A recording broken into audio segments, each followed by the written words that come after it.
Good morning, class. So today we're going to actually start the new unit, which is the ecology unit. And I'm going to talk about the definition of ecology, why it's important to study ecology and ecosystems. And we're going to be talking about biochemical cycles and the nutrients that are cycled through these biochemical cycles and their importance to life on Earth. Okay, so let's begin. So I'm sure you've heard and read many variations of these definitions, but the ecology is the study of the relationships between living organisms and their physical environment, which includes both living, biotic, and abiotic, non-living factors. Ecology examines the distribution and the abundance of organisms on Earth. And basically, an ecosystem is a system that includes all the interacting parts of a biological community of living organisms with the non-living components of these organisms' environments. So these biotic and abiotic, or living and non-living components, are linked together through nutrient cycles and energy flows. Okay, so this is just an illustration, a very simplified illustration of the components of an ecosystem, biotic, including the living components, and the fact that non-living or abiotic factors or components are equally important. And it's the interactions and the dependency of these abiotic and biotic factors that make up an ecosystem. So, energy and matter. One of the things that we will talk about in the next video is basically the flow of energy through ecosystems, through the different, for example, food chains and food webs. There's always a flow of energy, and along with the fact that energy is not lost within these systems, matter is not lost either. So energy is not the only thing that moves through the ecosystem. Atoms are also moving through the ecosystems. They are never destroyed. They're only transformed from one I guess chemical compound or molecule into another. It is the law of conservation of mass that states that matter cannot be created, neither can it be destroyed. It is just transformed from one thing to another. So just give you a little idea. I'm sure you've seen this many times, but if you take a deep breath, the atoms you just inhaled may have been inhaled by a dinosaur millions of years ago, because of the fact that we are just matter recycled. So the cycling of matter. So at any time, matter can occupy one of the 4 spheres that make up the Earth. The 4 spheres are these right over here. The lithosphere, which includes the hardest part of the Earth's surface. The hydrosphere, which includes all the bodies of water found on Earth, including lakes, oceans, groundwater, streams, rivers, the water that's found in the atmosphere as well. And then the atmosphere is basically the layer of gases above the Earth's surface that is composed of, for example, water and carbon dioxide and oxygen and nitrogen. and other substances. And then the biosphere, which is the regions of the earth where living organisms exist.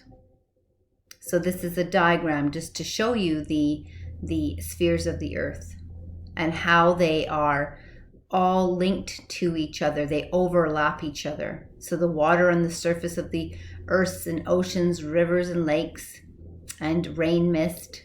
You've got the biosphere, the little frog here, and the palm tree, plant and animal life, things that are living, and then the atmosphere, thin, fragile layer of gases that surrounds the earth, and then the earth's crust, including different types of landforms, including rocks and soil. So there are 4 elements that make up 95% of the body in most organisms. Okay, this includes plants and animals. These 4 elements include carbon, hydrogen, oxygen, and nitrogen. Okay, these are the 4 main elements. All living organisms, plants and animals, they all have these elements in common. I mean, there's other elements. For example, phosphorus is another one that's very important. But 95% of the body is made up of, or biologically important molecules are made up of these 4 elements. The same molecules are passed around again and again within the biosphere in what are known as biogeochemical cycles. So these are elements that are renewed, and they within several chemical cycles. So what are these geochemical cycles? They're also known as nutrient cycles. So for example, a nutrient is the definition is it is a chemical that is essential to living things, and these nutrients are continually cycled throughout ecosystems, and they include the nutrient cycles include the water cycle, the carbon cycle, the nitrogen cycle, and the phosphorus cycle, and they're equally important. So the water cycle is also known as the hydrologic cycle, and it just shows you how through different methods of I guess changes of state, that the water is cycled throughout different parts of the earth, including the lithosphere, the atmosphere. So what happens is that in the oceans, heat from the sun causes the top layers of the ocean to increase in temperature. As you know, through the particle theory, those water molecules will move faster, bump into each other, and become a gas eventually, and that's where evaporation takes place. Evaporation, those molecules will raise, they will go higher and higher until the temperature in the upper atmosphere cools them and causes condensation to take place, and eventually this will come down in the form of precipitation. And then there's also snow and ice in mountainous regions that will melt depending on the temperature, and this will basically go into the groundwater, will leak into the rivers and lakes. Again, lakes and rivers, evaporation will take place as well. Then there is a transpiration that happens where it's a specific type of evaporation from plants and trees, for example. Oh, trees are plants, but you know what I mean. That it basically the water goes into the atmosphere directly from the plants, and then eventually these different smaller bodies of water will flow into the larger bodies of water, and the cycle continues. Okay, so that's the water cycle. So why is water important? We know that the makeup of our bodies. 60 or 70% of our body is made up of water. Oxygen and hydrogen are found in all the building blocks of cells. Those units, those building blocks of our bodies, cells, contain many different biologically important molecules called carbohydrates, proteins, nucleic acids, and lipids. And all of these very, very important biological molecules are made up of oxygen and hydrogen. And where does oxygen and hydrogen come from? Well, it comes from water. So hydrogen in water supplies protons, which are these hydrogen ions, and electrons for the process of photosynthesis. And we're going to talk about photosynthesis in the next lesson.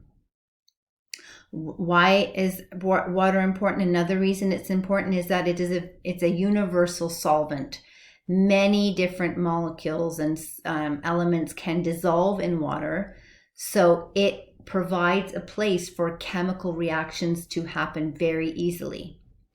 Water doesn't change temperature easily, so it helps with temperature regulation. So this is a very simplified idea of part of the water cycle in which the liquid turns into water vapor. As it heats up, when it cools down, it goes back into the liquid state. So there's evaporation that takes place, and then condensation. The evaporation of water from the surface of plant leaves, again, is called transpiration. That special type of evaporation. That's where excess water is removed from the leaves, because the underside of a leaf has that wax layer, the cuticle, which doesn't allow for water to escape. But this is transpiration, is the process in which leaves can get rid of excess water. The return of water to the surface in the form of hail, snow, rain, sleet is called precipitation. And again, here's another diagram of a water cycle. So you have the groundwater. Eventually it connects enters into larger bodies of water, including oceans. From the ocean, because of the sun, there's evaporation. Water evaporates and becomes it condenses eventually as it is cooled into clouds, and then eventually those clouds will heat up, and you have precipitation, different types of precipitation, and then you have runoff from higher regions into lakes, and then eventually into the soil, and that's the water in the soil in the ground will eventually get into the groundwater supplies and enter into the ocean again for the cycle to continue. Carbon is very important too. So the four main carbon reservoirs in the biosphere include the atmosphere. So carbon exists in the atmosphere as a gas, carbon dioxide gas. In the ocean as dissolved carbon dioxide gas.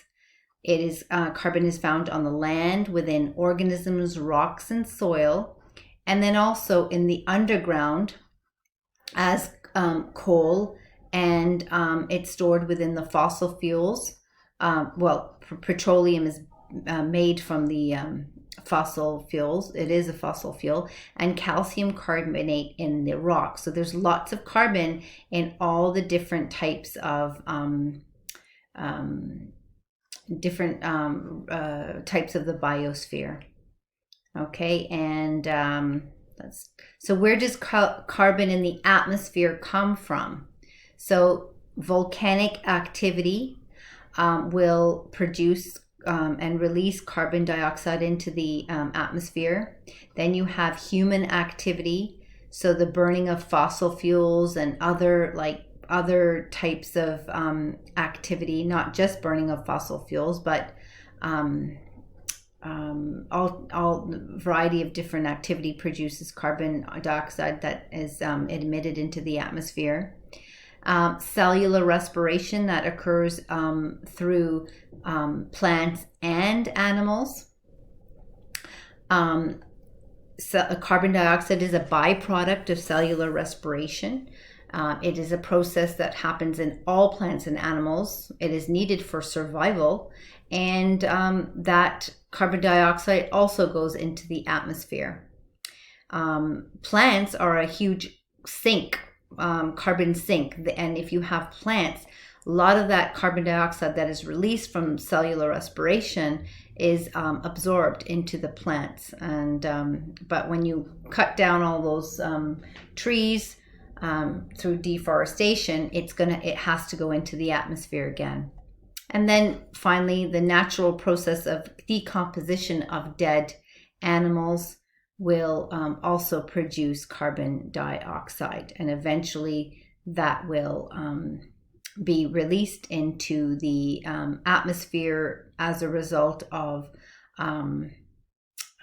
decomposition. Why is carbon important? Okay, so carbon is the element that is found in all of the building blocks of cells. So carbohydrates, proteins, nucleic acids, and lipids, these are the very simple building blocks of all cells. And cells, as you know, are the building blocks of all living things. Every living thing, human, different other animals, plants, they're all made up of cells.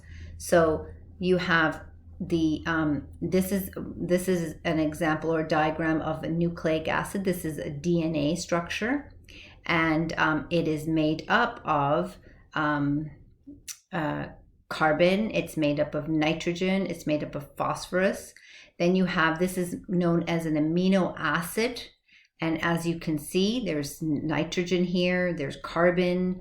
There's another carbon. This is called a carboxyl group. And then this is a sugar, which is example of a carbohydrate. And you can see that there are 6 carbon atoms in one glucose molecule. And then this is a lipid. This is an example of what is known as a fatty acid.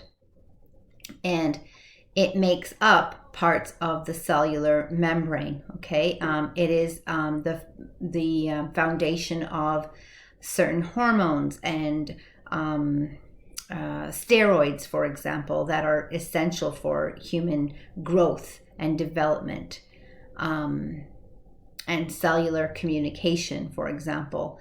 So all of these things have all of these biologically important substances. They're all made up of, they all have that carbon, and they have, along with carbon, they have a lot of other very important nutrients or elements, hydrogen, for example, and phosphorus, and oxygen and nitrogen, but carbon is the backbone. Why is carbon important? Well, carbon in carbon dioxide provides the atoms for glucose production during photosynthesis.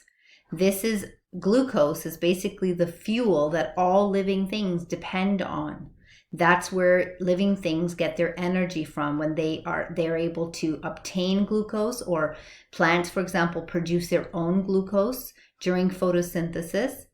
The glucose provides the living things, plants and animals, with the energy that is required for all processes that keep them alive. Okay, so this is an example of a chloroplast within plant cells, and photosynthesis occurs here.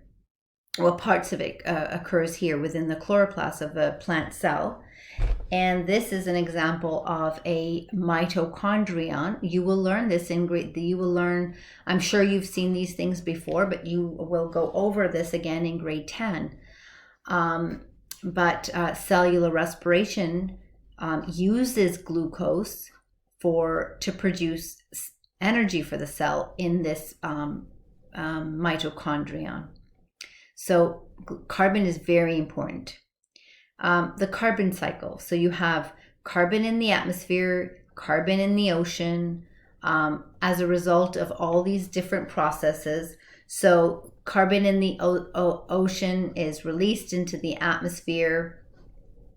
Carbon is used by trees and plants for photosynthesis.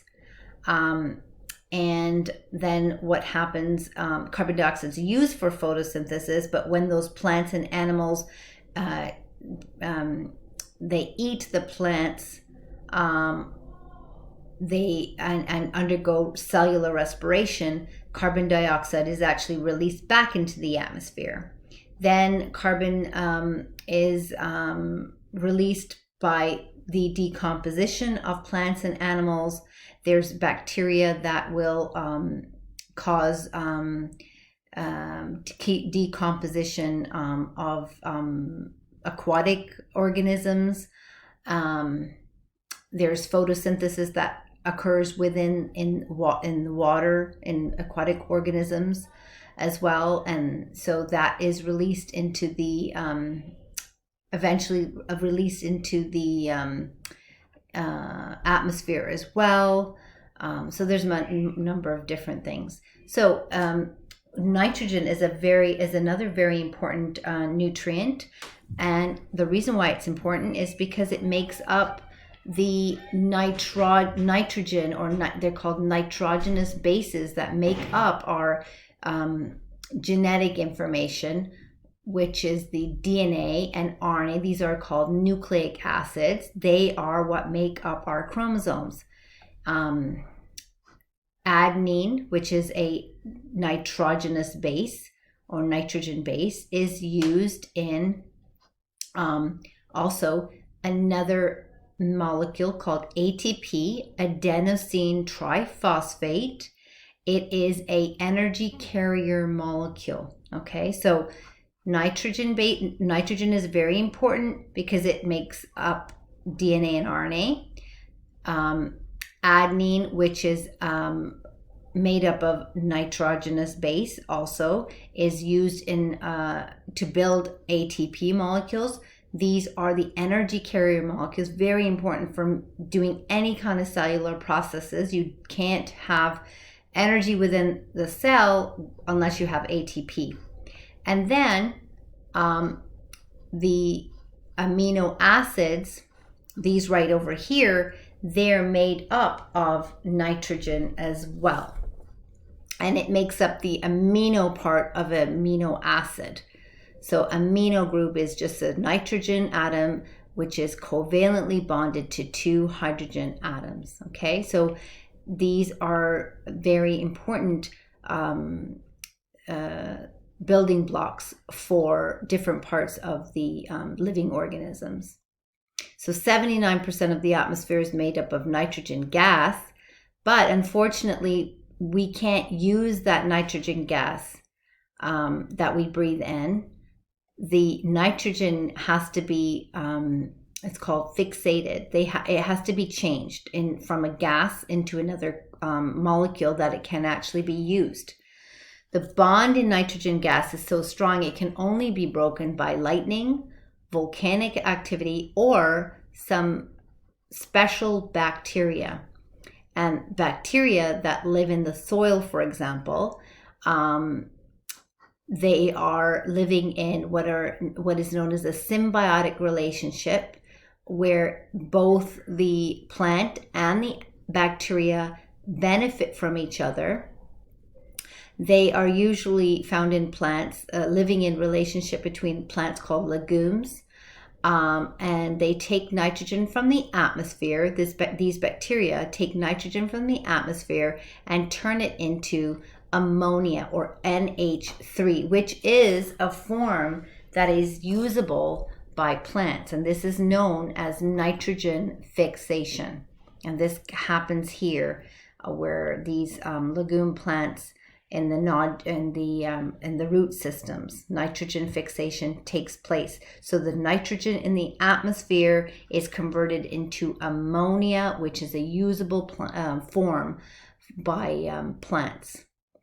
Other bacteria in the soil can convert ammonia, so this NH3, into nitrates and nitrites. There's there's nitrates and nitrites are a little different. So you've got NO3 or NO2, which plants also can use. The nitrogen we need for proteins, ATP and nucleic acids, come from the food that we eat, not from the air that we breathe. So you can't use the nitrogen gas in the air that we breathe to produce these the nitrogen needed for these biologically important molecules. It actually has to come from the food, which basically is gained by the fact what these bacteria do within the soil, that the plants can uptake then the nitrogen. So the nitrogen gas in the atmosphere, it's fixed by bacteria making ammonia and nitrates and nitrites, and basically we get the nitrogen that we need for our bodies by eating those plants. Bacteria that live in the soil also carry out the reverse process. So they can actually convert nitrates and nitrites, different bacteria, back into this nitrogen gas. And this is called denitrification. Okay? So this is an example of the nitrogen cycle. So here you have, there's bacteria that fixes nitrogen into ammonia, okay? And then the ammonia is taken by used by the plants, and then the plants are eaten by these look like goat, but the animals. And then the decomposition of those animals will put the nitrogen back, ammonia back into the ground. There's denitrification that happens when it's the opposite. That there's different types of bacteria that will convert the ammonia back into the nitrogen gas, which is in the atmosphere. So you're having the same thing over here. There's nitrates and nitrites that are produced by different bacteria, and they are being taken by producers, which are consumed by larger organisms, and then it is taken by other animals within the ocean, and eventually goes back into the soil. Like, it's a cycle. So another very important chemical nutrient is called phosphorus. And why is phosphorus important? So phosphorus is also needed to be to make ATP, just like nitrogen is. So you see, this is an example of this is not ATP. This is an example of DNA. So DNA is made up of phosphorus, carbon, nitrogen, oxygen, and hydrogen.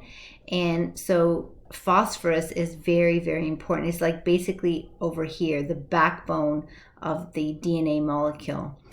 Phosphorus is very important for the production of ATP molecule, the energy carrier molecule, adenosine triphosphate, and phosphate is made up of phosphorus. So you can't have ATP without phosphorus. And then again, lipids are parts of our cellular membrane structure. They are also lipids are also made up of phosphorus. So it's very, very important. This is the diagram of the phosphorus cycle. So unlike nitrogen and carbon and water cycle, phosphorus is actually not found within the atmosphere, but you also need bacteria to help with converting the or allowing the phosphorus to move within the cycle. So there's the weathering of rocks over years and years and years.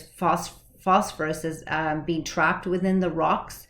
So what happens when there's lots of rain, that phosphate is released from those rocks, and it enters into the underwater phosphate reserve. And then eventually it goes into the groundwater, and there is absorption of that phosphorus by plants, which is consumed by animals.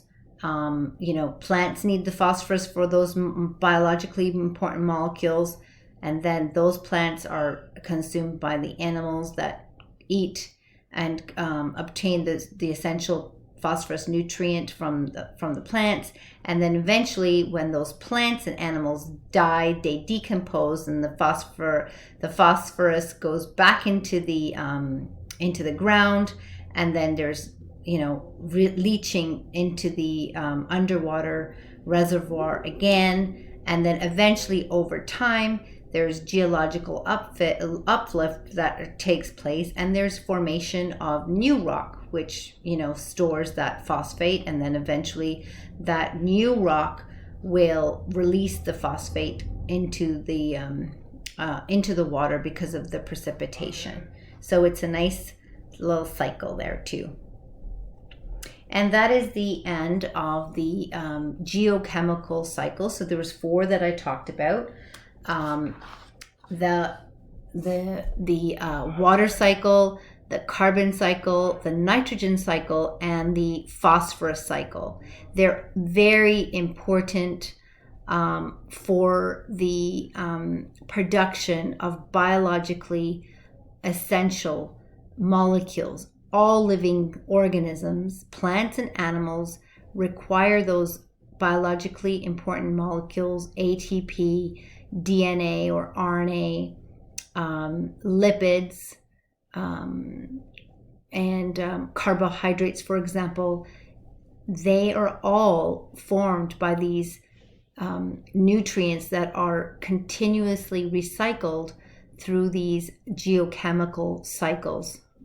And so we're going to talk about in the next lesson, we're going to talk about cellular respiration and photosynthesis, and those are 2 processes that are also essential for living things. You have heard of those terms before, but we're going to probably get into a little bit more detail. I will leave you now, and I will be assigning some reading and some textbook work. Have a wonderful day. Take care.